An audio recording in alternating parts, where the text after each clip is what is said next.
আমি দুঃখিত তোমার ব্যস্ততার মাঝে বিরক্ত করে অনেক মূল্যবান সময়কে নষ্ট করে দিয়েছি।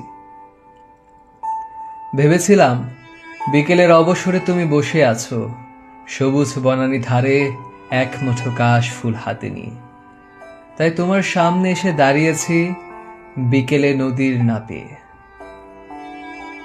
এখনো বিনিটা বাঁধনি তুমি, চোখেতে কাজল আঁকনি, শুধু নীরবে দাঁড়িয়ে কেন? খুশি হওনি আমায় দেখে অসময়ে?